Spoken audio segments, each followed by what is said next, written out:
Josh Liston from On the Bubble podcast, an oral history of television fandom, part of the Gunna Geek Network, just like the show you're checking out now.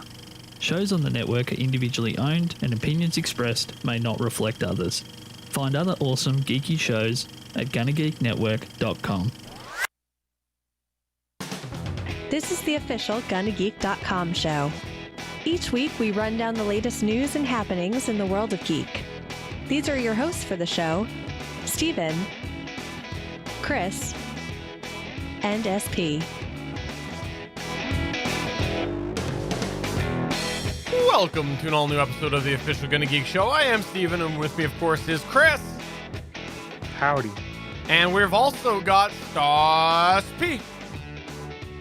Hey guys, I think we should hurry this up a little bit because I have a 9-hour live stream I have to catch up on from today because I was at work. I couldn't see it. 9 hours. Yes, the 9 hours of them sitting around. They're not officially owned by NASA, or not owned, but affiliated with NASA, right? No, we'll talk about it later. We'll talk about it later. Okay, we'll get there in a minute so I can dog all over them. So this wasn't StevenCam.com where it's just a live video of Steven at work? Don't go there. We don't know what's at StevenCam.com. I can see him on my watch all day long. I'm curious. What is it, StevenCam.com? I don't know, but you might get all sorts of terrible noises. Hey, if you didn't know this, when we're not musing about how you can watch me do nothing, for the audio listeners, they're both laughing at the same time. I suspect it's not a good website. However, it's not terrible. The name is just funny. We like to talk about geeky things, but I don't know if you know this, but we are part of the Gunna Geek Network. The Gunna Geek Network has a bunch of amazing content on it. You should definitely check that out. And it looks like StevenCam.com is just registered for nothing. So it's owned by hugedomains.com. Yeah. Huge domain. Huge. And also, by the way, if you didn't know this, SP, I was just pausing, seeing if there was something you wanted to promote, because it's been a while since you promoted something at the top of the show, SP. At the top of the show, I have a bunch of stuff to promote at the bottom of the show. Today is the big day. Today is the day that I reveal on the GunnaGeek.com show what audio drama that I have a part in at the end of the month. So stay tuned till the end of the show, and I will tell everybody what audio drama I was on.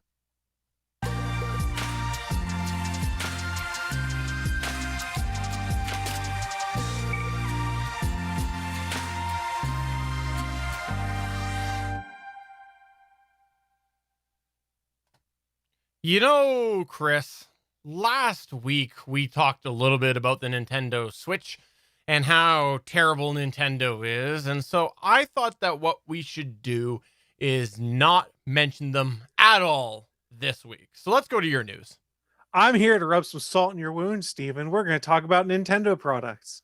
In fact, the oft-rumored Nintendo Switch Pro, we've kind of gotten some information on what may be coming to it, courtesy of some leaks that have been reported by Bloomberg and a variety of other sites out there.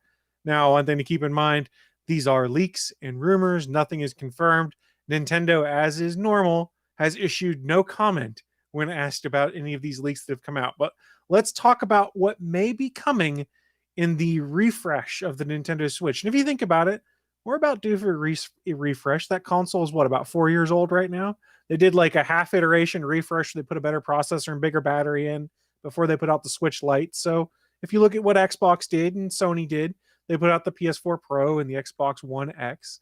We're getting to that point where Nintendo's doing a similar refresh. So it's not unheard of what is going on here.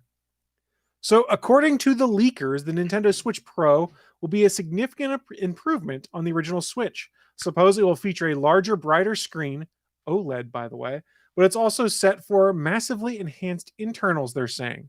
A report at Bloomberg says the new Switch Pro will feature a 7-inch display as opposed to the current 6.2-inch display. It will no longer be LCD technology. They will be flipping it over to an OLED screen, which is awesome if you're someone who's used a cell phone with an OLED screen, or like the PlayStation Vita, which had a very bright, vibrant OLED display in it. It made a huge difference for playing games on. The current Switch right now uses LCD tech. It's old. It's what's been out there for ages. It's perfectly fine, but you'll notice a difference if they actually do put out a Switch with OLED displays in it, supposedly being supplied by Samsung, is what I'd seen in some of the reports online because they had a surplus. So smart on Nintendo there. They're also reporting that the new Switch will support 4K television output when docked and connected to a screen. It will supposedly still be 720p when you play in handheld mode, but will have the capability to put out a 4K picture when docked and plugged into your TV. And this is an interesting thing we get into with the Switch now is because of its hybrid nature, like when I play my Switch, 90% of the time it's in handheld mode anymore. It's not actually in docked mode. So I don't know that that's necessarily as important to me, but folks who are, say, Twitch streamers and things like that, being able to put a better picture out and being able to put that on their stream, that's probably helpful for them. They don't have to worry about bandwidth limitations either.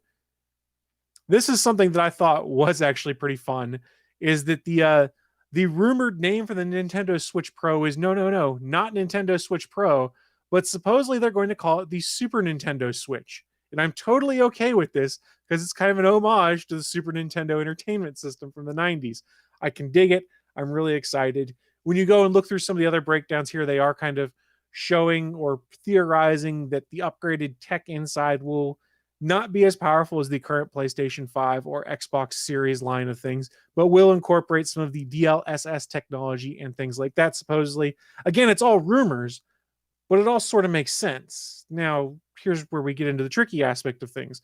These are all rumors, like I said, that Nintendo has confirmed. So obviously we have no idea what the price point is going to be. And if I had to guess, it's probably going to be at least a couple $100 more expensive than the traditional Switch. Maybe we see a price drop in the original Switch and then this come in at say $200 over whatever that price drop is. Don't anticipate this being super cheap. And let's be honest, the Switch has been out for 4 years and it's still $300. There's been no price drop. So I would, if I had to guess, Switch Pro $500. So I did some quick research, and you're absolutely right. The Nintendo Switch has been out for 4 years. It was introduced on March 3rd, 2017. So getting a refresh now actually makes some sense. And in comparison, I just want to throw this out there. The Apple TV 5th generation was announced at an Apple special event September 12th, 2017. Also in need of an update. I'm not familiar with this true. Apple TV that you speak of. I have no idea what it is either because I had to buy a Roku to replace my Apple TV. Is there any other updates about this rumor, Chris?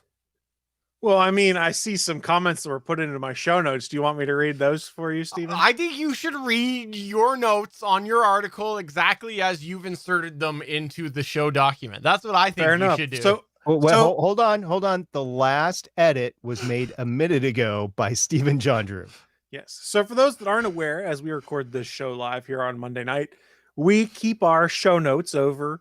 We put show notes together rather for each episode where we put some talking points in, links back to the news, and we all kind of bullet point out what we're going to say. And as I was discussing the Super Nintendo Switch or the Switch Pro or whatever, I saw text being populated at the end of my document. It's like I'd forgot to put something in. So I guess I will read exactly word for word the talking points that I forgot to insert into my news story that Google was smart enough to know that I had forgotten. So let me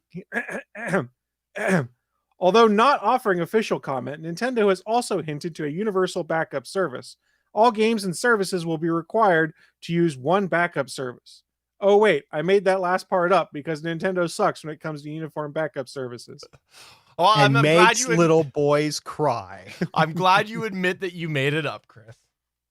Well, however this got populated in there, it was made up. I mean, SP did talk about when the last updates were made to the show notes, and we can go granular enough to see what those updates were. But I think we'll just go with the illusion that I forgot something, and the great Google machine decided to update my news point accordingly to share this news about Nintendo Switch's online service. Which, while we kid around a little bit, there are legit concerns I have had with it, and Steven last week ran into one of those, which is Switch Online is not the greatest for backups.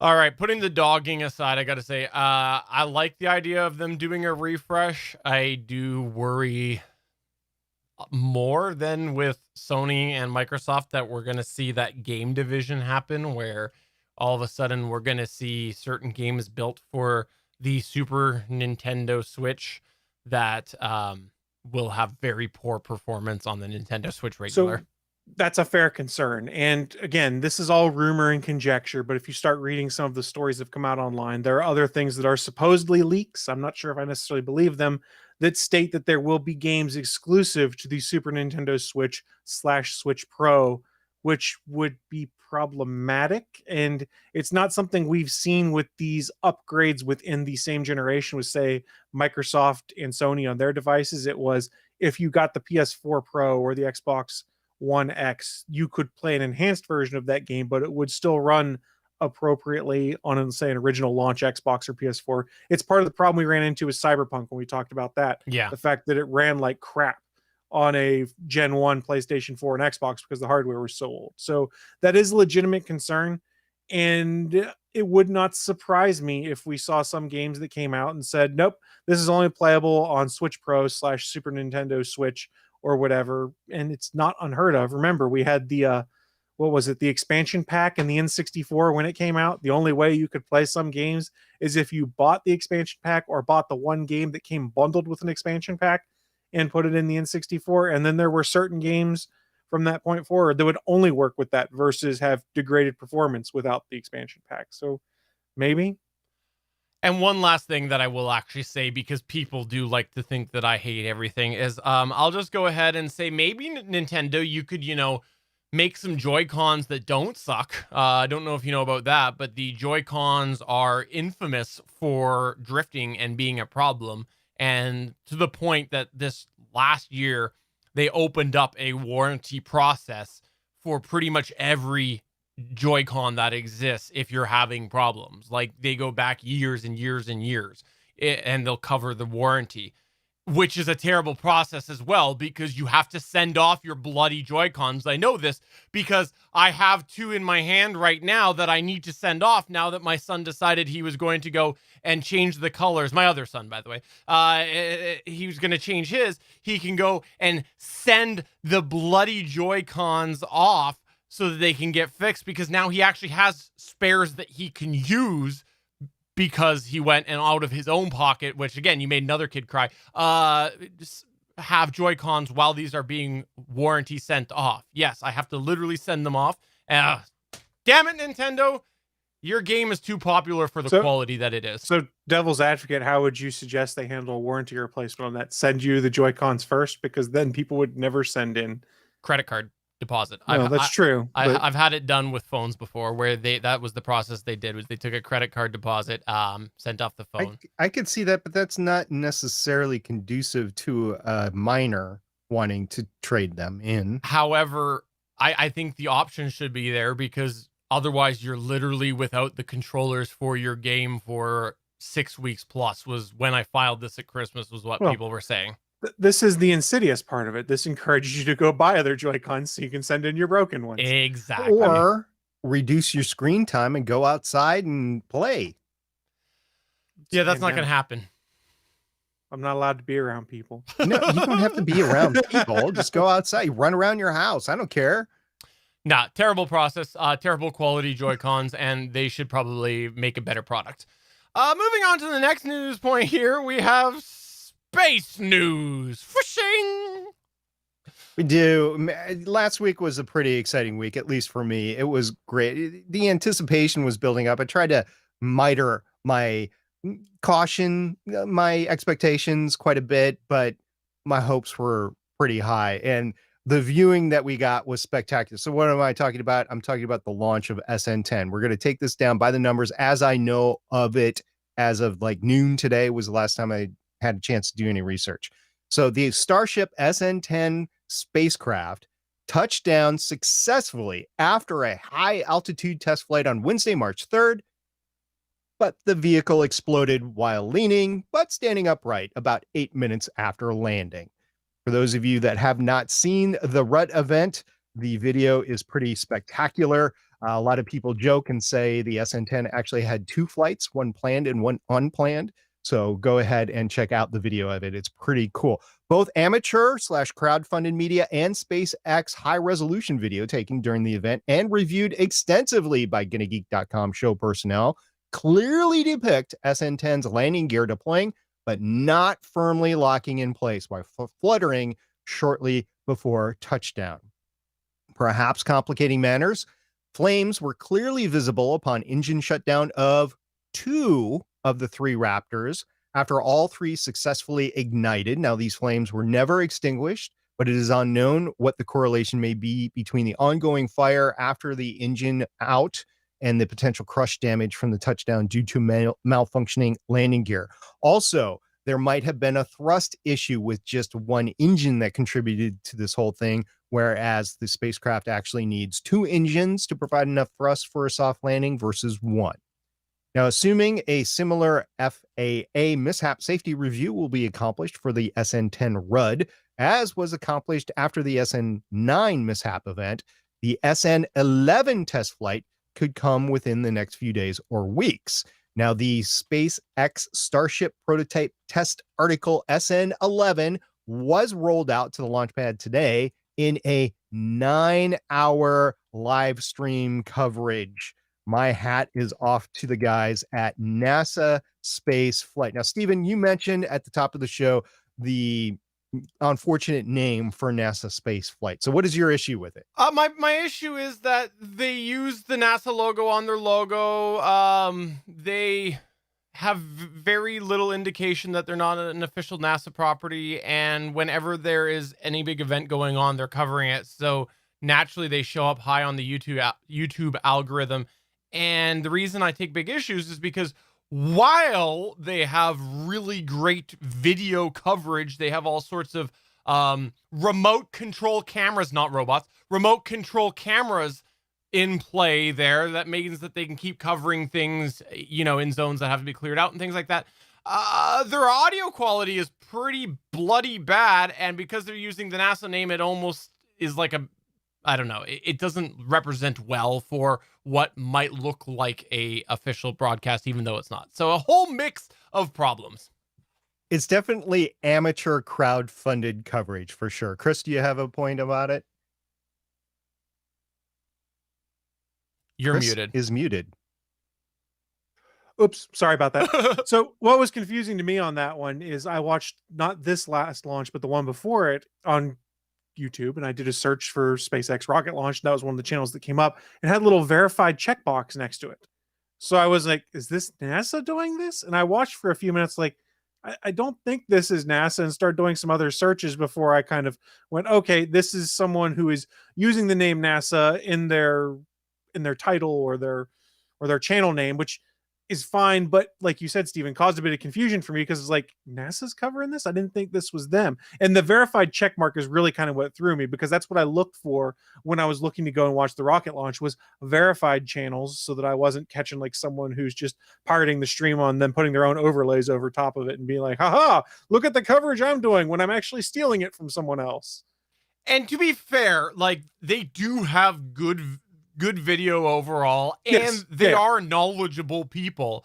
But the other thing that grinds my gear that I forget, for a layman like me, anyways, they're knowledgeable. But here's the thing, is there's lots of people doing the super chat, and that also rubs me the wrong way, because I wonder how many people think that their super chat money is going towards NASA. But I don't think NASA uses super chat. Exactly. Stuff in there. Exactly. But you don't know. People who are donating, they might not know it's going to something else. This is a separate problem outside of like space coverage. It's a problem that you have with YouTube and Twitter accounts and things like that name their accounts similar to the official account names. And I don't think it's done maliciously in this case. This is done this way because it makes sense for what they're named. But you see it with some other folks that will maliciously name their Twitter account. So if something's supposed to have an L in it, they put an uppercase I or something like that in it to make it look like it is similar to the official accounts. So while I agree it's problematic, it's not malicious in this case. So I'm just more like, hey, these are enthusiasts that wanted to make sure you could find their stuff. It's not really problematic to me, but it's annoying, I guess, a little bit until you realize what's going on. SP, what's your thoughts? So I actually know the history of this and the name. And honestly, this is a discussion that probably would be better off over at Better Podcasting. So this is a branding name issue because they started this 10, 15, 20 years ago. They were covering literally NASA launches. They were covering shuttle launches. So the channel name was named NASA Spaceflight. And because it just took off over the years, they just kept the channel. They haven't rebranded. Now, honestly, they probably need to rebrand because they're covering more than NASA. They are not just covering the Boca Chica, Texas area. They also cover SpaceX seaport issues, the vessels that are going in and out for landing and catching the fairings and stuff like that. There's been some interesting stuff going on with the ships with the fairing net catching. They've actually had their arms taken off, so don't know what's going on with that. That's just happened in the last week. So they have all this coverage and they cover actual launches. So they're not just covering SpaceX, they're covering anything that's launching from the United States. It's what they do. They're enthusiasts and they're amateur media. I say amateur, they probably need to be thought of as professional, but they're crowdfunded. They're not funded by corporations. They're not funded by advertisements or commercialization or stuff like that. That's why I say amateur. They're crowdfunded. Anyway, that's the history behind this. They're old, and honestly, the name needs to be changed, but it is what it is for now. And they are not affiliated. I will foot stomp this. They are not affiliated with actual NASA. And I agree with all the points you made. And that was your one time SP has agreed with me. So let's move on with this event coverage here. Another site news. The first BM1 test article has been mated to a stronger test stand as it undergoes final assembly and checks before its first test, which will probably just be a tank pressurization test. And as you guys recall, there was a lot of tank pressurization tests that just imploded and nothing happened with them. I doubt they're going to do that with this because it's just so expensive. It's not just a small tank. It's actually the stack booster here. I remember when my doctor sent me for a BM test. Moving on, there has been no timetable given by SpaceX for any future events, and observations are largely from crowd-funded media such as Boca Chica Gal, Mary is her name, and RGV aerial photography, as well as routine coverage from known space news coverage outlets like Space.com, Space News, and Spaceflight Now. Now, aside from the Rudd event, the mini video of the SN10 powering up after its glide portion of its flight, flipping to a vertical orientation and shutting down 2 of the 3 Raptor engines was a viral moment in the next 2 days after the event. And if you haven't seen it yet, I have posted a link to one of the many Twitter tweets with the 10-second video or GIF. I've seen both. And it's what I posted was just an example. There are literally hundreds. If you go back in the timeline and search for hashtag SpaceX, you'll find a bunch of stuff there. Now, the other bit of news in this whole thing with SpaceX is Elon Musk. I don't know what he was thinking because sometimes he tweets and you kind of wonder where it's coming from. Mentioned that he wants to create a new city in Texas called Starbase. Now, it is unclear if he's going to take over Boca Chica, Texas and make it Starbase, if he's going to make a new one or what's going on there. But there's a lot of stuff going on in the SpaceX complex surrounding Boca Chica, and there is your Boca Chica names for this podcast in case you're part of the drinking game. Moving on to another discouraging piece of news, I think, for you two, or at least very worrying, is the Hubble. It's probably about a day ago now, posted this tweet.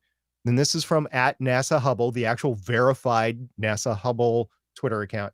At approximately 4 a.m. Eastern Standard Time on Sunday, the Hubble Space Telescope went into safe mode due to an onboard software error. All science systems appear normal and Hubble is safe and stable.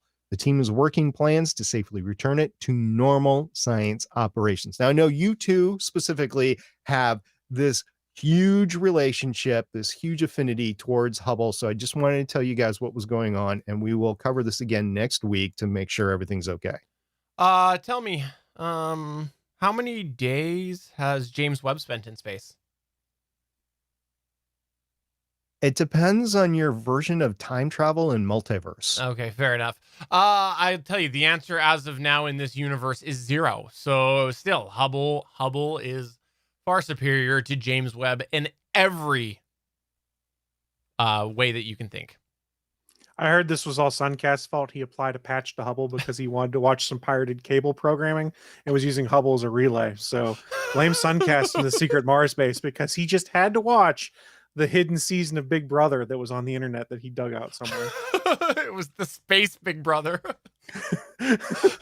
I have to give, and I rarely do this, but I'm gonna break character here and go in the chat. Kent just put, and he didn't say this, but he posted something that alluded to it. It was Agatha after all. So he's blaming Agatha for the Hubble. Okay, so but we don't know. Like, it sounds like the Hubble's going to go back to normal, right? So it's just another proof of its resilience, and that's the takeaway from today's Hubble story. They just had to turn it off and back on again. IT solutions in action. Funny story. I had to do that with my HVAC system. It was not working. So I had to actually go down to the breaker, turn off both the air conditioning and the heat in the furnace breakers in order to reset the hub, in order to have it reset. And that's a whole nother, another story on smart stuff. But did Suncast do that too? I'm going to blame Agatha on that. Okay. I know we're kind of jumping all over the place here, but there was something I wanted to actually legitimately touch on with the test launch there of the SN10. And I think that we need to talk a little bit more, or at least acknowledge a little more about the point that you said where it did get scrubbed at the 0.1 second mark or whatever that was. Oh yeah. And the computer scrubbed it at 0.1 seconds. Exactly. Yeah. I think you alluded to that while you were saying that, but that was really cool because it looked like it was about to go and the computer scrubbed it right, like you said, 0.1 seconds. And what I found fascinating about this was the fact that we were able to, but they were able to launch actually an hour or so later, which someone had like 3 hours, yeah, whatever it was, 3 hours, an hour, same thing when you've been waiting all day. And so the fact that they could do that, because so many rockets, they were talking about how you have to wait like a week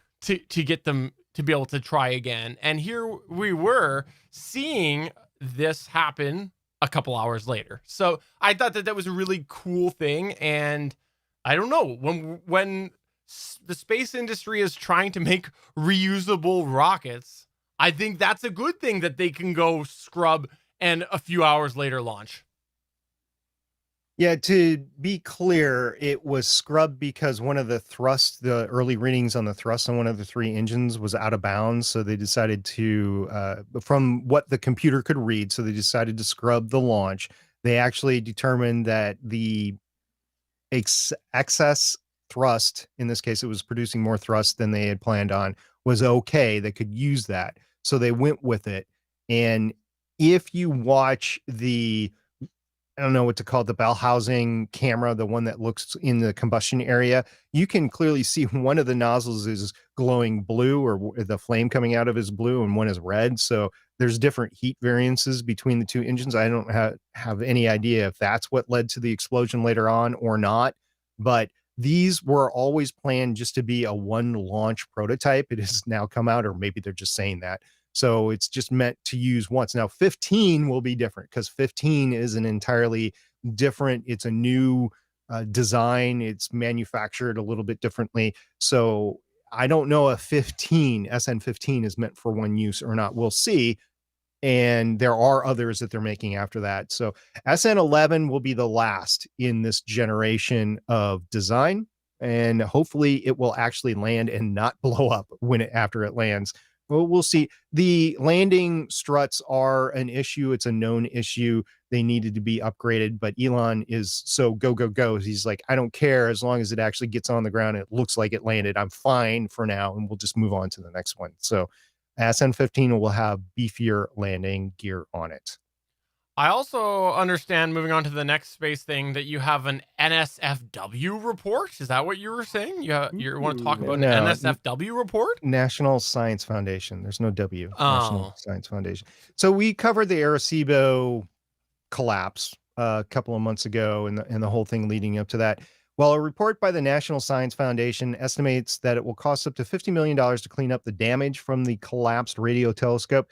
but that it is still too soon to determine whether or how to rebuild the observatory. The NSF released a report on March 5th, which was a 7-page report, and it had to submit that to Congress in response to language in the fiscal year 21 appropriations bill enacted in December of 2020. That bill asked for a report within 60 days about the cause of the collapse of the 305-meter radio telescope and future plans for the site. Now, the report largely summarized what it had previously stated about the damage the telescope sustained in August and November of 2020, leading the agency to decide that a controlled demolition of the telescope was the best option. However, before that work began, the observing platform suspended above the disk broke free from one of the 3 towers supporting it and crashed to the dish below. NASA, by the way, since we've been talking a lot about NASA, was not involved in either the NSF report or the white paper about a proposed replacement, but it is keeping tabs on the status of the telescope. NASA only provides a very small amount of funding for the observatory, and most of it came from the National Science Foundation. NASA was not involved, but NASA Space Reports was.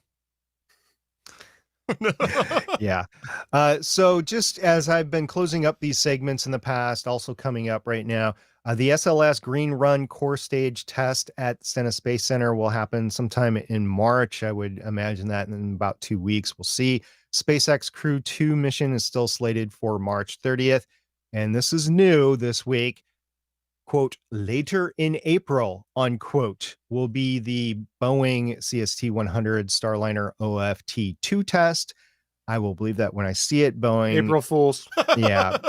Boeing has a lot of issues. We talked about that last podcast. And also coming up is the NASA award for the Option B down select for the Human Landing System. I have been hearing, I think we're going to see a change to this. I've been hearing a whole bunch of issues about the Artemis program and what the schedule will be underneath the Biden administration based on funding. And just this is the national budget for the United States right now. So I would expect that this may be delayed even further right now. Right now, it's supposed to be April, May time-ish. And then the crewed flight test for the Starliner CST-100 is still scheduled for June. I will believe that when I see it. And Steven's favorite one is the James Webb Space Telescope launch is still scheduled for the 31st of October, 2021. Also known, by the way, under the name the Inferior Hubble. That's the name of it. Whatever you want.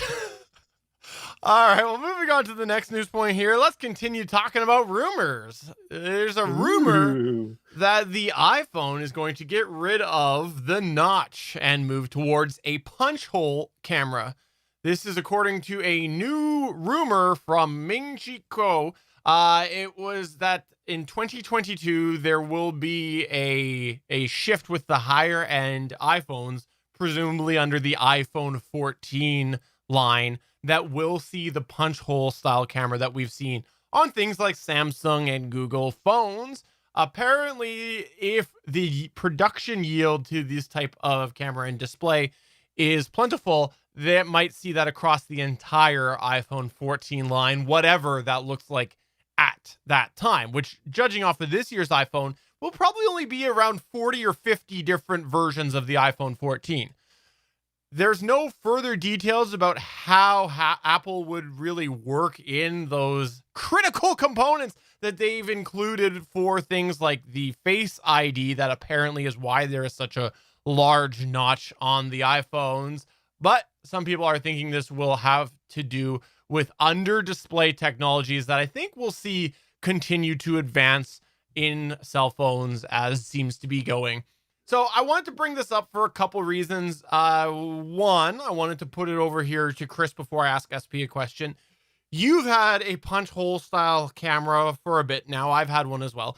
What do you think of the punch hole camera now that you've used it for a while? This is, for those if you're not familiar, the Google Pixel 5 and the Pixel 4a have a camera in the top left corner of the screen that looks like a hole punch, basically. So it's just in the middle of the screen. I don't know if that's showing up. The 4A 5G is in the top left-hand corner of the screen. Yeah, sorry, the top left. Yeah, not the middle, the top left. The 4A is the top left as well. So I want to know, what do you think of this style? So first of all, I think it's cool some of the tech we're seeing now, which is putting the cameras under the screen and having them work. If you follow Mr. Mobile on YouTube, Michael Fisher, he's actually reviewed a few phones that have that, but they are not without their complications, and the picture quality is hot garbage right now. So I understand why Apple would be looking at punch holes. I will say this. I don't care about a selfie camera. So for the most part, it was, well, all these phones have them anymore, so I guess I have to deal with them. I'm okay, I guess, with the punch hole camera at this point in time. It's more just a matter of getting used to it. And I don't know whether I'd like it more centered on screen, like we saw with some of the older phones that have been out there, or what they've done on the 4A 5G in the far left-hand corner. What's really weird is, as a longtime Android user, I'm used to looking in the top left-hand corner of the screen for the time up in the system tray. And since that camera's there, it just pushes everything that would be in the tray a little further over to the right. So what's annoying is you can get the clock in about 3 icons, and then none of the rest of the icons would show up that are in your notification tray. So it's okay, I guess. I'm more just used to it, and have acknowledged the fact I really don't have much choice in the matter, because pretty much all of these phones at some point now have a punch hole camera on them. I think even the current line of Galaxy S phones and Galaxy Note phones are also punch hole cameras on them. So it is what it is.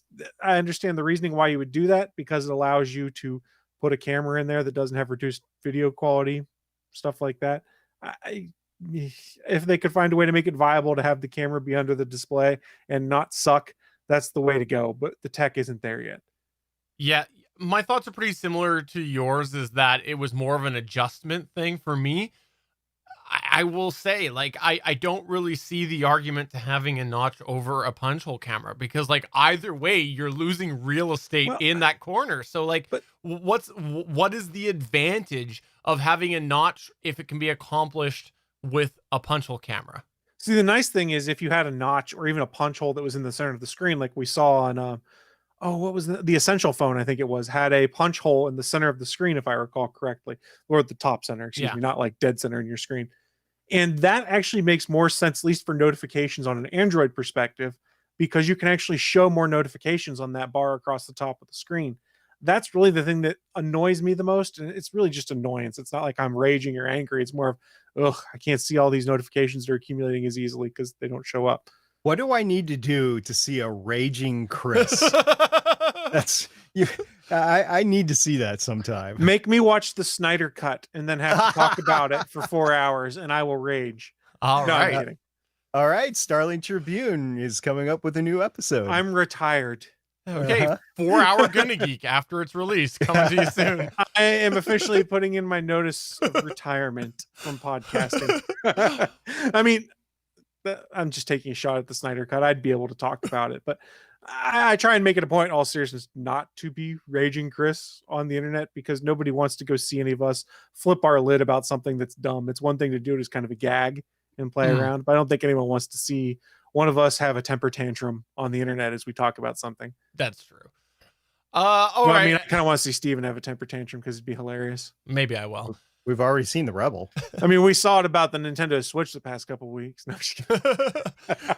SP, you've dogged on the iPhone notch since before you've owned an iPhone with the notch. Now that you've had the notch for a while, what is your thoughts on the notch? Are you thinking that the notch is as problematic as you once thought? Are you used to it? Do you wish the notch was gone? What's your thoughts? I wish in the next iPhone generation, whatever they call it, 14 or whatever, I wish they would use a USB-C instead of a Lightning connector. But the same rumors that we're talking about states that there are no plans to switch the type of connector or enable iPhones to have an integrated thumbprint sensor in the side power button. That's annoying too. So then are you for the notch or are you against the notch? I really, in this day and age, the Lightning connector is really annoying, and I really need them to move away from the Lightning connector. I think I sort of see what SP might be getting at here, which is you don't really have a choice. It's not even worth really getting frustrated about in regards to the notch. It is what it is. We adjust to it. We grumble about it before we have it. We get it, and then we go, I guess I can live with this. So are you for the notch or are you against the notch? All right, I'll give it to you. I am against the notch. I think it's annoying. I think Uh, Chris, I wanted to ask a question on yours. I don't remember where the speaker is. You know, if you're holding it up and you're taking a phone call, where the speaker is in yours, because that's integrated into the notch in the iPhone here. I think it's right at the very top of the screen. You can barely see it. There's a little speaker grill right above the top. Yeah, unfortunately, and it's not going to show up on camera here, but the speaker is down. It's not right at the top. It's down a little bit. So it's more integrated in the notch, and maybe they just lowered it because they had the real estate in the notch or not. I do understand why it's there. I do understand why you got to take real estate away, because you got to put the camera somewhere. And they're doing their best to use the real estate in the top left and right hand, but I am not a fan of it. I'm not a fan of the lost real estate. I would prefer a symmetrical screen. When you put it in horizontal mode and you're watching like a high definition YouTube video or Disney Plus or Netflix or whatever, you lose that real estate over there. It's just blanked out. I mean, you can kind of see that it's there, but it's a lighter black than the rest of the screen. I think it's all annoying. I just give me a symmetrical screen. If you need to take a little bit more bevel on one entire side to do all this, do it that way. It's a compromise, and I don't have any choice in it. I have to have iOS. As long as my little sister is still alive and she's using her iPad to call me, I have to have an iOS device. I have to have an iOS phone because I can get these calls wherever. She's been calling me left, right, and backwards. By the way, she's mentally handicapped and working living in a group home, and she just got her vaccination shot last Thursday. This is just an example. She was so excited. She has an IQ of 20, and she understood what it was that she was getting. She called my sister, because I was at work. She called my sister 5 times that day, and she tried to get a hold of me. I finally got a hold of her on Saturday, and she was like, I'm above you, and everything. She didn't realize what had been going on around her, but she realized she could have it, which meant that she could leave the house. She has not been able to leave the house in a year. So it was big for her. And that phone call meant a lot to her in the last year, meant a lot to her. So for those that don't understand why I use iOS, and I might dog on it from time to time, I use it because I have to. But I really wish I didn't have to use the notch, because that is very annoying. And this is the most premier phone that Apple has right now. It's the 12 Pro Max. It's the highest storage on it. It's the 512. Yes, big spender. Yeah, I understand not everybody can afford a phone like that. I'm old, guys. I'm older than you. I'm closer to retirement, a lot closer to retirement than you guys are. And I just want to enjoy life a little bit and use this sort of stuff. And if I could get it without the notch, I would. So long answer to your question, but yes, no notch would be my preference. And let's be honest, we all know it'll go away eventually, because eventually the tech will be made smaller and smaller. So at the very least, it'll fit into a small bezel, or we'll be able to hide behind a screen. And we've already seen it with Android phones, which are using less sophisticated sensors to do face rec to unlock the phone. That's what we need to caveat here. They're not using like 3D depth sensors like Apple is for Face ID, but we've seen them already move away from having the big notches to small punch out holes to now exploring under display cameras. It's what we're moving towards. Apple just can't get there yet because of the size of that sensor and the complexity of it. Right. Well, I look forward to seeing what happens there in the future. But let's go ahead and move on to Chris telling SP and I why he has technology that we don't have.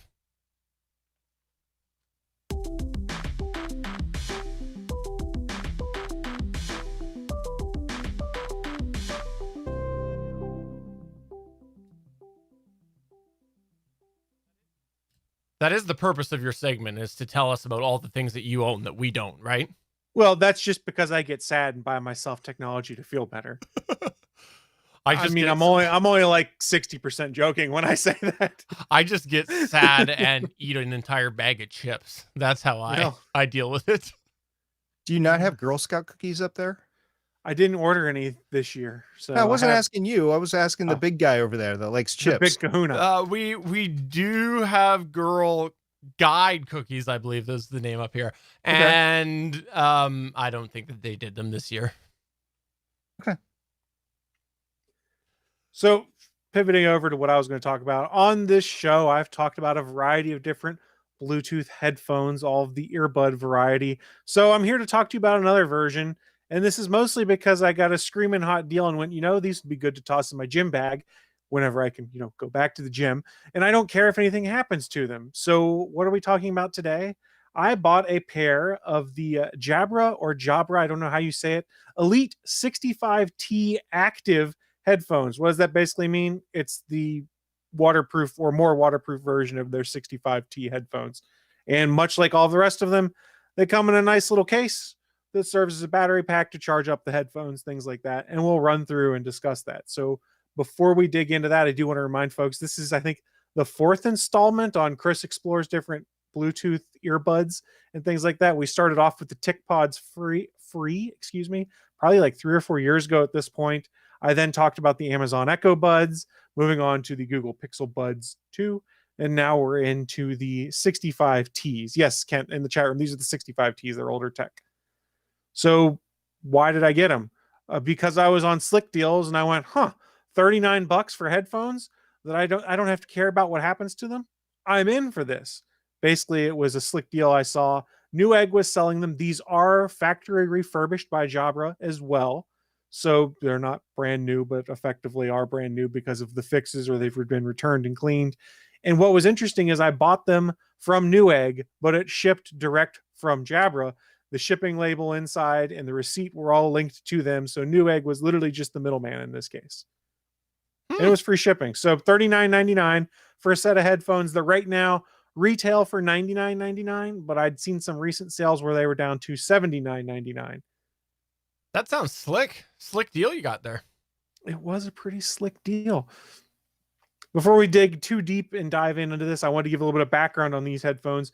Near as I can tell, they were released in early 2018. So these are older headphones than the Pixel Buds and the Echo Buds, which I have reviewed before.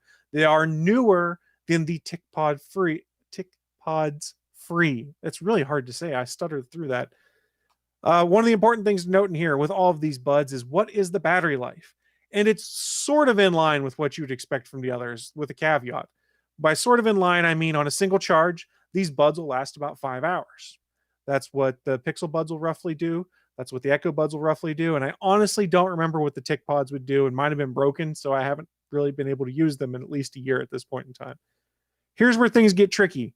Is the battery, or the cases rather, for the Amazon and Google versions, they've got like 3 or 4 charges for the headphones in them. The Jabra ones have 2 charges. So I've got 10 hours of battery life in the case and 5 hours of battery life in the headphones. You've still got 15 hours of battery life, so it's really not the end of the world, but you don't have as much long-term sustainability if you're disconnected or if you're forgetting to charge these on a regular basis. What is nice on these is if you've ran the headphones for a while and your batteries are almost dead, they will charge an hour and a half of use on the headphones in 15 minutes, supposedly. Which pretty nice, pretty speedy. That's roughly on par with what you see out of the equivalent Google and Amazon products. And I did talk about how the fact the Pixel Buds had a USB-C charger on the bottom and a wireless charger, but the Echo Buds only had micro USB or mini USB. I can't remember which is the right one here. This is also mini USB on the bottom. So if you're living that USB-C lifestyle, you're not quite there, and there is no wireless charging capability. Now, also remember, these came out in 2018. So that was at the very beginning of when you were seeing USB-C be put on peripherals. You'd seen it on cell phones already, but not as much on peripherals. So I can sort of forgive that because it's not as problematic for what it was at its time. I mean, it's 3-year-old tech almost at this point in time. I did talk about these in the last ones. The weight of the headphones. The right one is 6.5 grams. The left one, 5.8 grams. And the charging case weighs 67 grams. So not terribly heavy. I did find wearing these in my ears that they were probably the second heaviest out of the 3 I rotate through. I think the Pixel Buds feel the lightest in my ears. These are the second lightest, and the Echo Buds felt the heaviest in the ear, for lack of a better term. I don't know if that really equates to their actual weights, but the way they're designed and they hang in your ears, that's how it felt, if that makes sense. Yeah, that does make sense. This is Bluetooth 5.0, which when you go back to early 2018 when these came out, that was a big deal because most things were 4.1 or 4.2, so they future-proofed a little bit there. And the nice thing, because these are the active version of the Jabra Elites, it is IP56 rated design.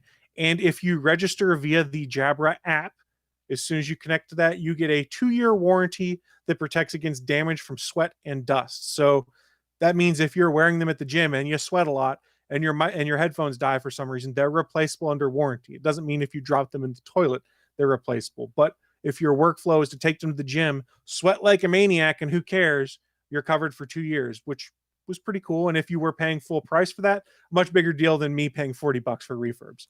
Well, it's I good have that seen. sorry, go ahead. I have seen so many people using wireless earbuds run into this issue. My daughter ran into this issue with AirPod Pros. Actually, they're operating in an environment which inherently gets wet. And I really think, I mean, there's only so much you can do. I get it.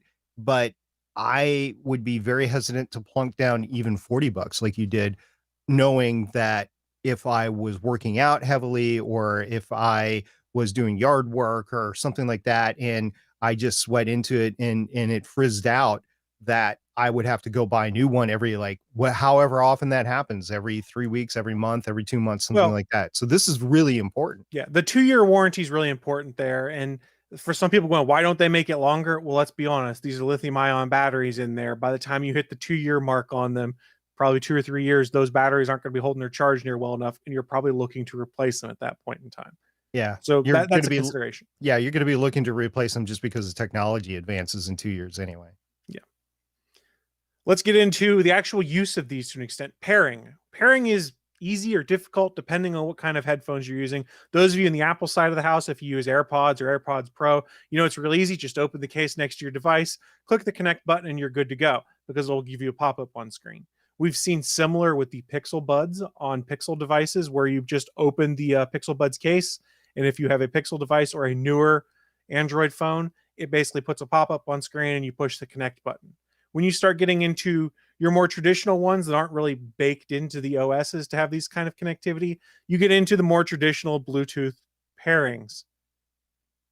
What do I mean in this case? Well, for the Jabra Elites, you have to do it the old school way, which really isn't that hard, but was annoying. And I will say, when I first went to do this, they were not charged coming from the factory. The case was dead and the headphone batteries themselves were dead also. So when I first tried to do the pairing, I got really annoyed because I couldn't get things to work. I'm like, this is what I get for buying refurbs. The damn things are broken. And I went, oh no, I probably need to charge them, which is strange because all of these other ones I've bought have come pre-charged, but it could be a consequence of buying a refurbished set of headphones. So after I charged them for about an hour, so they at least have charge, pairing was actually pretty easy. You pop open the case, you take out the right headphone, you hold the button for 3 seconds, and then you do the same thing on the left one, and you get a weird, almost British sounding voice that comes across the headphones and goes, pairing ready, open up the Bluetooth settings on your phone. And once you plug in your phone or open your phone, open Bluetooth, you just connect, and like any other set of Bluetooth headphones, they're then connected. From that point forward, when you want to listen on these headphones, you just open the case and pop the headphones in and they connect automatically. So pairing, not hard, but not nearly as intuitive and seamless as we've seen with the Pixel Buds and the AirPods with their respective platforms. Do you think that it felt friendlier because it was a British voice? I feel like that would be the case. Sure, we'll go with that. We'll go with that. We have talked about on these other devices, they all have assorted touch controls, be it with a touch sensitive area on there or buttons you can click. With the Jabra Elites, there are buttons you click. It's not touch sensitive ones where you can just swipe your finger back and forth to adjust volume. So what is it you do here to make things work? If you have the left butt out, if you push forward, the button is on a rocker. If you push forward, it's volume up. If you push backwards, it's volume down. If you have the right headphone out, it has just one button on it, and it is a long press to trigger your smart assistant, be it Amazon Voice Services, Apple Voice Services, or Google Assistant. And for a single tap, I think it's configurable, and I have that set to play and pause currently. So you don't have a lot of button configurations like we talked about with some of these other devices where you could bring up on screen and change what your different swipes do and have long presses and quick presses. But if you're going to the gym, you don't need anything more than volume up, volume down, and the ability to trigger your smart assistant to change your playlist or something like that. So I think this would meet what the needs are. And if you look at this at the early 2018 vibe, it makes sense. Yes, sir, SP. I would like, after having used these for, well, not these, but the Apple AirPod Pros, I would like the ability to do skip forward or fast forward, just like 15 seconds, 30 seconds, or whatever I set it to. And maybe that exists and I just don't know how to do it. But if it even does exist, just with the one touch control, it's very difficult to remember everything other than on or off. So no joke, when I was listening to podcasts at the gym, that's when the easiest thing to do was, instead of fighting with the headphones or the phone screen, I had a Android Wear smartwatch I was wearing that was ruggedized for that. And I had the media controls on screen, so I could just go over and hit the skip button on the media controls and problem solved. I don't think there's a great way with headphones to do that quick skip, because then you're just sitting there going like this all the time. I did have some wired Bluetooth headphones I was using that were like $20 that had like play, fast forward, and rewind controls on it, and that would do that. But I'm not sure that the wireless buds will do that. Okay. I want like accelerometer controls where like if you just twitch a certain way, it does it. So you look like Data all the time, where you're just twitching your neck. These do have accelerometers in them, and I haven't gotten to explore it very well, supposedly to help with like workout tracking and things like that. But I'd be willing to bet that somebody's probably tried to find a way to do accelerometer controls with them, or maybe that's why they put it in there originally, to try and do something like that. And I fully admit I have not explored deep enough to know how well or what all the accelerometer does. So it's entirely possible that they might do that, and I just haven't realized it yet because I haven't figured it out. Just one thing to keep in mind. One of the things we did mention with the other buds, like the Pixel buds and things like that, is you could use one earbud at a time and it wasn't a problem. Same with the Echo buds. The Tick Pods, you could only use the right bud. The left bud would not work independently of it. The Jabra Elites are similar. You cannot use a single bud interchangeably. You can put the left pod back in the case and you can use the right one solo. So basically what they're doing is the right bud is the master, which then syncs with the left bud. So again, early 2018 technology. That's kind of what the norm was for wireless earbuds at that point in time. And not necessarily as problematic, because if I'm at the gym, I'll probably be wearing both. And if I wasn't, one of their special features helps, which is they have a noise pass-through capability. So you could tweak the noise pass-through to be listening to your news or your podcast or your music and still be able to hear what's going on around you. So my use case wouldn't have me wearing one bud very often, but I could see where that'd be problematic for some folks. And some folks might be like, I want it in my left bud my left ear rather. And that wouldn't work in this case. I have an issue in my right ear, so I hardly ever use my right AirPod Pro. I simply don't. I use the left one, and it works just fine that way for me, and I'm glad I have that. So obviously this wouldn't work for me, but that's just me personally. Right. And what you're talking about, it makes there's other people that are in similar situations, I'm sure. And the way most of these headphones work nowadays is the buds are independent of each other, and you can take a single one out. It doesn't matter whether it's left or right, and put it in your ear and be good to go. Back at this time, and the same way with the Tick Pods that were around that same time frame, the only way they could get the audio syncing figured out appropriately without it screwing up a ton was to do it with a master-slave relationship in that regard. And they've mostly got that fixed so that things work independently with things like the Pixel buds and the Echo buds. But even then, I have times when those will get out of sync because they are both syncing directly with the phone versus with each other, for lack of a better descriptive term. Let's talk special features on these buds. The Jabras are noise isolating headphones, like I mentioned, which means they passively seal out ambient noise. So it's a little different than things like the regular AirPods, which have an open design allowing sound to leak in. As a safety feature for runners and bikers, they have what they call their Hear Through Transparency feature, which you can toggle off and on in their app, and you can also adjust the sensitivity. Basically, what that means is you can have pass-through sound, so you hear if someone's running up behind you or ringing their bike bell because they're trying to pass you, and you know what's going on. It's similar to what I talked about with the pass-through feature on the Amazon Echo Buds, which would basically enable the microphones to put some of the external sound to come through them so you'd hear them with your music or podcast, things like that. If you're just sitting on the elliptical machine at the gym, you probably wouldn't use this, but if you're running on the track or something like that, I could see where the pass-through capability would be good to toggle off and on.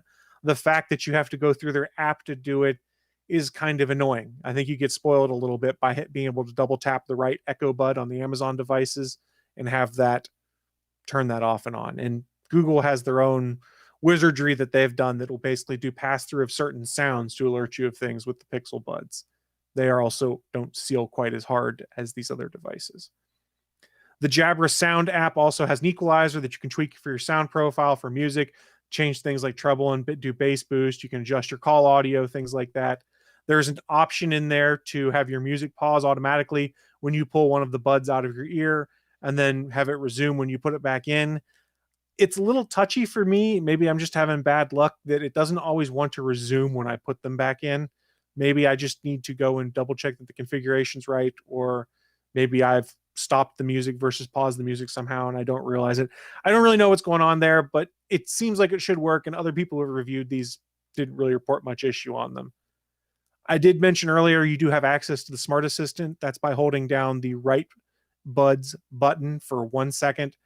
This does do Apple Assistant if you have an Apple device. It does Google Assistant if you have a Google device, and both devices will support Amazon Voice Services, so you can trigger your A-word friend. We'll just put it that way. In regards to the Amazon Voice Services support, I mean, it's cool that they put it in there and made it an option, but since you have to trigger it with a button push, it's not nearly as convenient as, say, the Echo Buds or the Pixel Buds, where you just say the word and the microphones are always listening and then it responds from there. But again, older tech, so I sort of understand where we're coming from. Do you prefer it when your devices are always listening, Chris? I mean, that is one of the trade-offs, is you do have to realize if you're doing one of those things to not trigger with a button or to trigger without a button push, it's always listening. And you can turn that off. I know for the Echo Buds, I'm pretty sure for the Pixel Buds, in the settings, you can go and turn off the always listening feature, but then you lose the ability to trigger your Smart Assistant with your voice like that. It's a trade-off. It's whatever you're comfortable with. We're getting near the end of my impressions on this. Let's talk sound quality. I think the sound quality was loads better than my TicPods Free. Now, remember, those are really old tech. They've been broken for a while, so I haven't had a chance to really use them to remember what it sounds like. But from what I recall, it sounds better.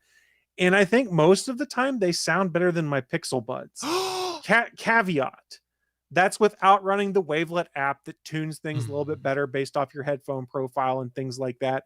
And that's without messing with the equalizer in either of their respective applications. That's listening to it with their default sound settings.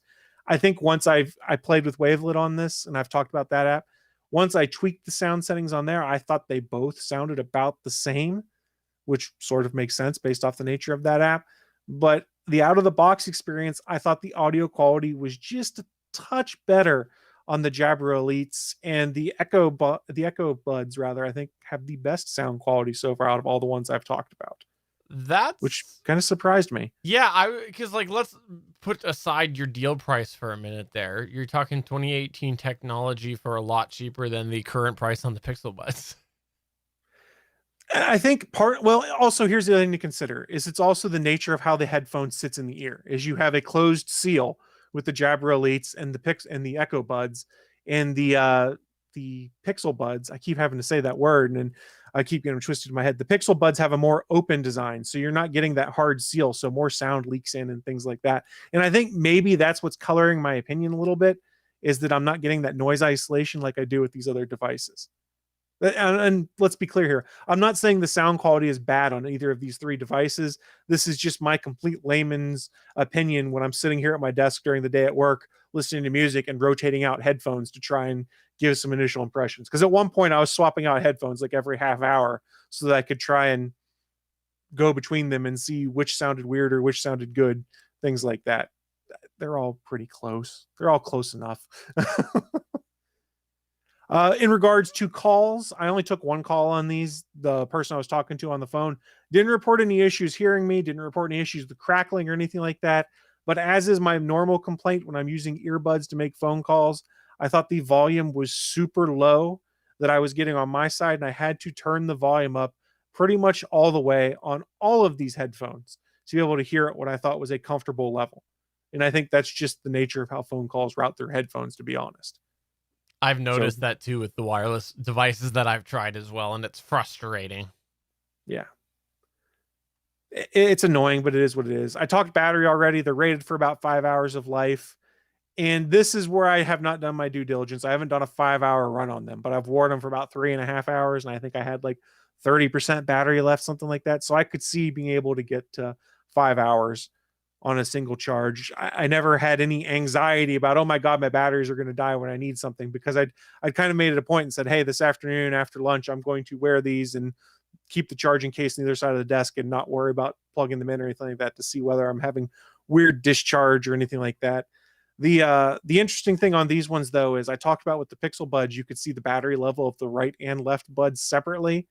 You only get a combined battery value for the Jabra devices. So when you pull down your notification tray to look at the battery of the headphones, it'll just say 65% or 50% or whatnot. And I think it only updates in increments of 5% from what I could tell, because when I went and checked, every time I checked, it was always ending on a 5 or a 0, not any other digits. So maybe that's a limitation of how they connect through Android. I don't know if it would be the same through iOS, because I honestly did not connect them to my iPad because I just don't use headphones with my iPad. I'll be honest. All right, let's wrap things up because I'm sure you guys are tired of hearing me ramble about headphones here. Let's get into the final verdict of things. I actually really like these devices. I was pretty happy with them. That being said, $39, I think anyone would be happy with these for $39. When we start talking regular price of $99.99, that's where I would start going, it's a bit older tech. I don't have always active listening to do my smart assistants. I would pay the extra $30 to go get the $129.99 Echo Buds on regular price from Amazon if that was not an issue. If price was the issue, go with these and you'll be perfectly fine. And the Pixel Buds that I don't even know what retail price is, probably somewhere around $200, that's probably cost prohibitive from folks. So I would point them towards the Jabra Elite Active 65Ts or the Echo Buds. Honestly, the Echo Buds I still think are your best bang for your buck. The Jabras don't have as many cool features like I talked about. No passive listening, no touch sensitive controls, pretty simple controls. But as a set of workout buds, I think they're going to be great. Like I mentioned, that 2-year warranty, so they can get sweaty and damp. Who cares? There's the sound isolation. What they can do for me, which is what I wanted, is you toss them in a gym bag when you're done or when you're going to the gym. You wear them, toss them back in, and you'll probably get through a week, maybe 2, without having to charge them. And you don't really have to worry about them. So they're going to do exactly what I want. I don't have to worry about anything. The only thing that I like more on my daily drivers, and I touched on this, was being able to trigger Google Assistant or Amazon Voice Services. And specifically with the Pixel Buds, I love that it'll read notifications to me. And that's not something you can do with these headphones. You'll get your typical chime or your chirp when a notification comes in, but like with the Pixel Buds will not read your notifications to you if you hold down on the right bud for a couple seconds to trigger it. In the gym, that's less problematic because I probably don't care to look and see what people are talking to me about. If I'm at my desk or I'm walking around at lunch or something like that, having that notification be something that plays on my ear might be more important for me. So just beware of that limitation that you may have in regards to your digital assistants. I guess to wrap things up, my current ranking of these things, and I kind of touched on it earlier in here, the number one device for me, and this will surprise Steven, that would be my Amazon Echo Buds. That's still my number one right now when it comes to Bluetooth headphones. Even though it doesn't have the satisfying click of the case. It does not have the satisfying click of the case. Now, I should clarify, it's number one, but you could really call it a 1A and a 1B because I rotate back and forth on a regular basis between the Amazon Echo Buds and the Pixel Buds, which is this device right here. I really like both of these devices. I don't necessarily like the price associated with the Echo Buds, and with them supposedly being close to dropping Echo Buds 3 sometime early this year, I wouldn't suggest anyone buy them right now, especially for their high retail price and compared to other Bluetooth headphones that are out there. You said Echo Buds 3. Do you mean Pixel Buds 3? Pixel Buds, I'm sorry. Okay. I just wanted to clarify because there's only one generation of Echo Buds, right? That's correct. And this is the second generation of Pixel Buds with a third generation rumored to be coming. I've seen April, I've seen June, sometime this year, supposedly. So while I really enjoy my Pixel Buds 2, I don't know that I would suggest anyone buy them right now because there's a refresh coming unless there's a price drop. If they drop the price, I would totally do it. And then in third place would be the Jabra Elite Active 65Ts. And one thing just to note with these is These other cases are really easy to open. You just kind of flip them and they open. The Jabra case kind of latches and holds itself shut, which is nice if you're tossing in a gym bag because it's not going to accidentally open. So to open this case, you actually have to squeeze the side of the case and then lift it. So you squeeze and it releases a latch inside. So that's actually a pretty cool feature for tossing a bag. So you don't have to worry about, you're not relying on a magnet to hold things shut. It's a plastic latch, which I guess theoretically could break at some point in time, but I think it works best in that case. And then in last place, and this is not an indictment on them because they are a much older product, would be my TicPods Free, just because they're much, much older tech at this point in time. And to be honest, might have been broken for probably 12 to 18 months at this point in time. So I haven't really used them and I don't really have a fresh impression of them, but they didn't connect in Bluetooth 5.0, things like that. And they didn't have independent use of the bud. You had to use the right one to be able to do things.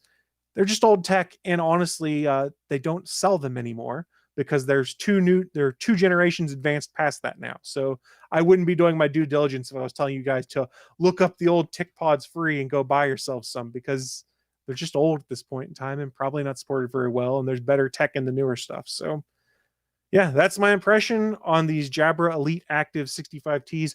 Really good headphones for $40. It was a steal. For $100, like I said, I would lean more towards spending the extra $30 to get Echo Buds. That being said, I don't know when they're planning on doing a hardware refresh of Echo Buds because they're also about 2 years old at this point in time. So you gotta gamble, I guess, if you're in the market for Bluetooth headphones at this point in time. Well, thank you for continuing to add to your plethora of reviews of headphones. I actually genuinely like them because you've put a bunch head to head, and it's great to be able to hear the differences. And also, I'm hoping one day that you'll actually review something that's for me, because my name's not Jim, and you keep talking about Jim's bag, but that's not me. So. Well, I have to keep saying that so that when, I actually get a needle stuck on my arm and have the vaccination, I get back into the habit that I'd been developing of going to the gym. I haven't been going because, pandemic restrictions and stuff like that. And I don't really have gym equipment here.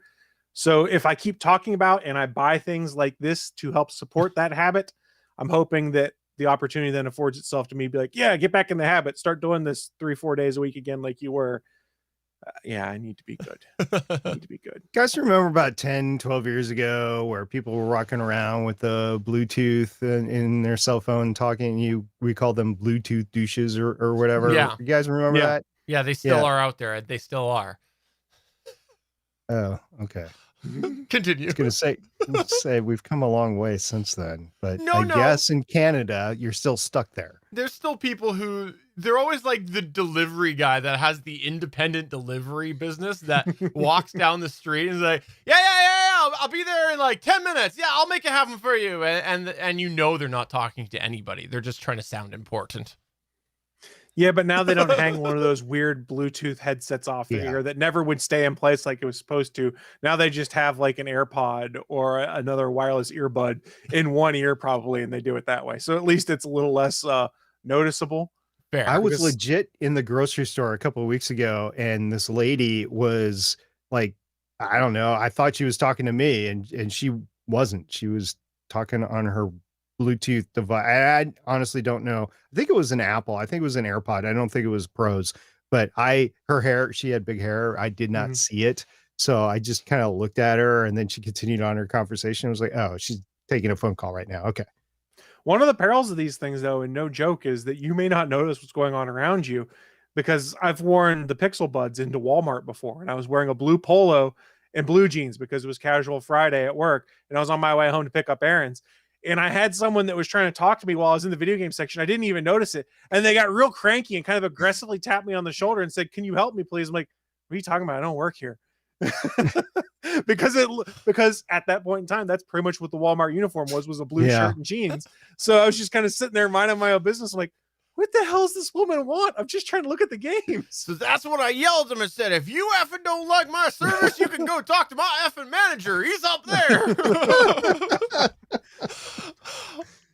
I mean, but no joke, if they're just conversationally saying excuse me or something like that, and you've got a podcast going or you've got some music going and you've got these smaller buds in your ear that aren't exactly noticeable, you're not going to hear them. That's so true. Well, thank you again for doing that. That's great. And I do look forward to whatever the next edition is of your list. God, hopefully nothing right now. What am I going to do with a 5th set of Bluetooth headphones? Take him to the gym. Yeah. Well, My backup gym headphones. that's going to go ahead and take us to the end of the show. Before we go, SP, go ahead, plug and promote all the places you're at. We'll extend the show by 35 minutes for you to go through them all. You joke, but this week it actually might be close to that. So here's the big reveal. I will be on a one-shot episode of Mercury Theater Podcast. Now, they do special creator interviews of guest actors or writers or producers of audio drama or whatever. So I did a guest interview for this. The interview is out as of today. So go to Mercury Theater Podcast and you will hear me being interviewed by John, who's the producer over there at Mercury Theater Podcast. Also, the audio drama one-shot episode itself releases on March 29th. Today, also, I had a episode of Oof, Right in the Childhood, which is a Disney movie rewatch going back to the earliest Disney movies all the way up to current. I got the Bronze era. I got an episode of The Rescuers, which was a movie that I watched in the theater in 1977 when it came out, a month after Star Wars. So you can find that at Oof, Right in the Childhood. And it is The Rescuers. This is the same as The Rescuers Down Under, except for it was the first one and arguably not as good. But you can listen to that episode. It's great. And then, WandaVision had its season finale, and the Legends of S.H.I.E.L.D. episode, which covers the WandaVision season finale, will be out in a couple of days. I'm really excited about that. It was really fun. You had a really good contribution there towards the end of your show. Someone gave some really good feedback. Created a lot of controversy. There was nothing good about that feedback. No, it wasn't good. So what Steven's referring to is something that he posted in our Discord server, which you can find at getageek.com/Discord. We talked about it for 25 minutes on the podcast. So what's going to take me an extra day or so to get that podcast episode out? On a serious note, I would like to congratulate you for your debut of your audio drama performance, I guess we'll call it. And is that what we would say, your audio drama performance, or would it be audio? Yeah, it's an actor. I mean, honestly, I did my recalls, my I don't know what you call them when you come back and the director says, say this for me again, but say it this way instead. So I did that on Saturday. It only took about 10 minutes, but my part is pretty small, and I just felt really bad and like, oh, I really suck as an actor, or I basically I need more training, I need more experience, whatever. And he was very gracious. I really enjoyed it. It was a dream to work with, and it's just fun finally having an audio drama part. So once again, that is Mercury Theater Podcast. Well, make sure you download a copy for yourself to store somewhere, because I did an audio drama a few years ago and I only had like 3 lines, and that podcast has since pod faded and taken their site down, so I will never be able to retrieve it again. Not that I really am sure that I wanted to, but I was sitting here thinking, I was like, man, it'd be kind of fun. I went, oh wait, that website's gone. So yeah, make sure you get a copy for yourself. But it's really fun getting to do stuff like that. It's so different than the normal kind of work that we're doing on here, which is conversational back and forth. And you're not really thinking about director's cues and stuff like that. Here, it's like, I'm thinking about when's Steven going to blind toss it to me more than anything. Which, of course, takes us to our final point of the day. What did you want to plug or promote, Chris? I want to promote Steven's blind tossing to me. No, in all seriousness, coming up this week, Willie Nelson was off this week on the All Things Good and Nerdy podcast, but he does return this upcoming week after a week off, and we are bringing back one of the much requested segments, which is his advice column, where Willie gives advice, and he does take it seriously. And we have gotten some submissions already on Discord. If you guys want advice from Willie D. Nelson on anything, and we all will chime in, of course, please feel free to send them my way to @the Chris Farrell on Twitter, @ATGN Podcast, or go to the All Things Good and Nerdy channel on Discord. Alternatively, you can DM me on Discord too if you want to be anonymous. I don't know if people know this, by the way. I do a podcast with SP called Better Podcasting, and we had a couple. He talked about it last week as the marquee episodes, I believe was his phrasing. If you want to check it out, we talked a little bit about moderating a podcast community in episode 246, but I want to say, if you got questions about creating a podcast community, come to our Discord that Chris and SP both just mentioned, because Chris Farrell is also a moderator on a couple different communities, and I'm sure he would be happy to answer any questions that you might have about moderating a community, because he is involved with several. So come to our Discord if you got any questions about that.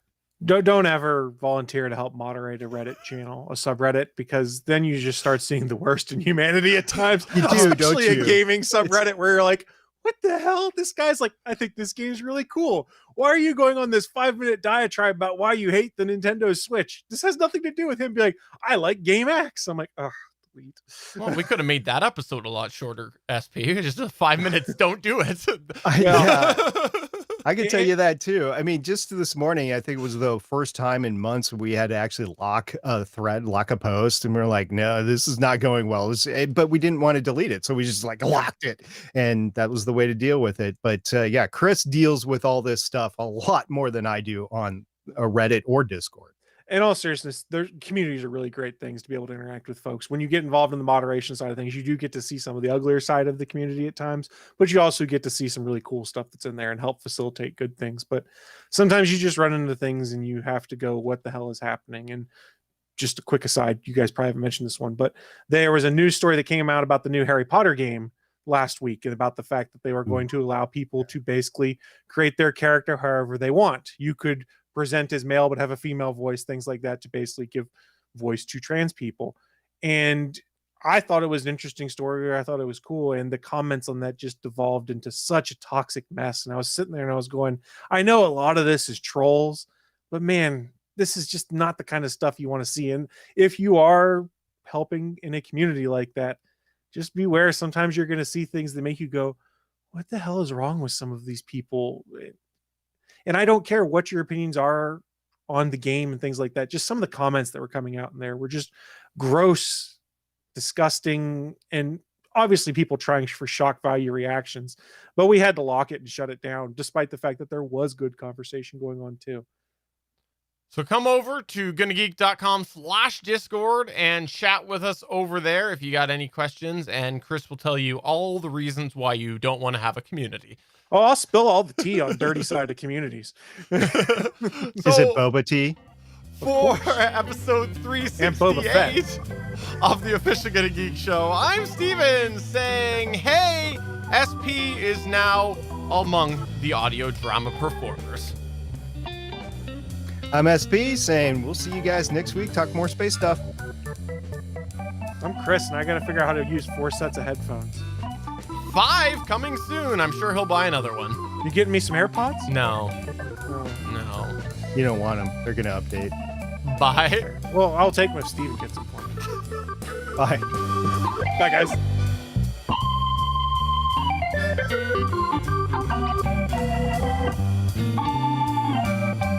Thanks for checking out another episode of the official GonnaGeek.com show. If you like the show, please give us a 5-star review in Apple Podcasts or a thumbs up on YouTube. You can always join us for our live recording sessions, which stream Mondays at 8:45 p.m. Eastern at www.geeks.live. And remember, you can find our full back catalog at gonnageek.com/show. If you're itching for more geeky content, check out other shows on GonnaGeekNetwork.com. Voice work was by Emily Prokop of the Story Behind podcast. That's it for this episode. We hope to see you back again next week.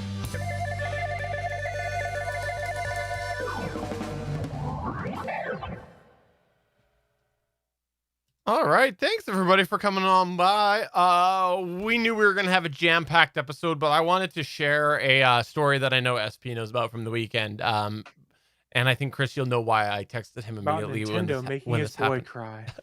It was the opposite. I decided this weekend I would watch, I think, SP's favorite movie, The Martian. Suicide Squad? Yeah, Suicide Squad too. No, I decided to watch The Martian with my oldest, and he loved it. And his first words after we finished the movie, Dad, can we watch that again sometime? He Nice. really liked The Martian. And you know what? It's been a couple years since I've seen it, and I didn't realize, like, really put together that it's like 5 years old already. It doesn't feel like that to me. And if you get the chance, that book is a really good read also. And it is different than the movie. Yeah. I recently bought it on Kindle and then started it, and bought the hardcover for my daughter who wanted to read it. That's why I actually bought it on Kindle. And yeah, I'm enjoying it so far. I haven't read it yet, so it's pretty cool. And by the way, when Steven told me that, I immediately turned it on. It was on in the background. I was editing, but yeah, I just love that. The problem is if it's on the TV, like in the great room, which is right outside this door, and I walk by it to go to the bathroom and get a drink of water or whatever, I'm sucked in immediately. And then by the time I realize what's going on, it's like 15 minutes that's gone by. So I got to be really careful about it, but it's great. That is my favorite movie. You are absolutely correct, Stephen. My second favorite is Bicentennial Man. So I've never seen it, believe it or not. It's a little bit dated, but Robin Williams has one of his best performances in it. And 99 or 2000, I think that came out. So it's 20 years old at least. He was, I want to say, I was 40. I want to say he was 40 when it came out, maybe 50. And it was a really good movie, and it still is. And while you can still have some hints of like dated technology in it, they really did their best to make it timeless, because after all, it takes place over 200 years, so it's still a lot in the future. But yeah, it's a really good movie. I like it, and your kids would love it, Stephen. It's a little bit longer, but your kids will love it. Cool. No, it was nice, because like he's getting to the age that we can start watching movies like that. It's not going to be that directed at kid stuff anymore, right? And I told him that we'll watch Apollo 13. He doesn't really know about the story behind Apollo 13, but I remember liking it when I was younger. Yeah, but obviously it's a good one. Not Apollo that 13, young. yeah, it's kind of a quicker hit, and it's just to the moon and back. So yeah, really only takes place over a couple of days. Really is the trip to the moon and back, and it was edited. The people that were behind it was fantastic. They tried to get authentic as they could while trying to condense it down as much as they could to be a good movie. I think it was one of Tom Hanks' finest performance. Of course, his finest performance, I think, is Forrest Gump. And the behind the scenes on that, like the DVD special features and stuff like that, are absolutely fascinating for Apollo 13. Yeah. I guess it would be Ron Howard's best movie ever. I like to because that it's not Solo. I think he had fun with that. I think he did the best he could. But no. The thing with Apollo 13 though is like that was cutting edge way that they were filming the weightlessness scenes, right? Like that was they filmed it inside the vomit comet, which was cutting edge at the time to even think about doing that, right? Well, to film inside exactly, one, yeah. Because they had to do the film, because it'll only go through the cycle like 30 seconds or something like that every couple of minutes. So they had to plan their shots. They had to take the shots. Of course, you do multiple shots and that sort of stuff. But the scenes that they could film only last so long. And then you got to reset and do it over again. And just think about blocking. Think about resetting. Think about, where were you? What were you wearing? Where were the stuff floating around you and all that sort of stuff. So it had to have been a real pain in the neck, literally and figuratively, because I got to figure a lot in the crew probably threw up quite a bit while they were doing it. They don't call it the vomit comet for nothing. No. Two other quick things I'll say before we go, everybody, because it's getting late. Number one, regarding the copyright at the end, believe it or not, it's not simple for me to do, because I created that using a plugin that was a subscription thing that I paid for before, but I'm not willing to pay for anymore because the price has gone up quite a bit. So in order to change, because of that effect at the end, it's like almost like a film, whatever, or I have to manually go in and track the date is how I'm going to have to do it as it's moving.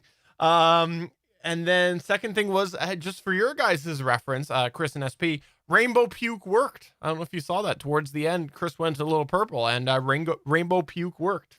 Oh, I think that might have been when my video froze going back to me or something like that, because it threw me for a second. I fully admit that my video froze. Might have been, but yeah. So we noticed there's a couple updates to OBS Ninja, which we use to connect. Pardon me. And one of the buttons that I saw right away was one that's called Rainbow Puke. And so I Googled what it was. And apparently that weird glitch that we sometimes see with the purple coming through is some form of like browser integration based. And it's awesome that they created something to fix that. I guess so. The notes basically said it's a temporary button until some things change, and it fixes it. And so when I pushed it, it fixed the Rainbow Puke. Nice. Temporary button is the name of my Genesis cover band. Perfect. All right. Well, thanks everybody for coming on by. Come back tomorrow for better podcasting live chat, and then check out Sunday when you can get all your SP and Chris on by checking out All Things Good and Nerdy on Sunday morning and Legends of S.H.I.E.L.D. in the afternoon with SP. And Lauren and Michelle, and we will be covering the Punisher this Sunday. Punisher season 2. The whole thing, All of right? it. The whole thing. All 13 Nice. episodes.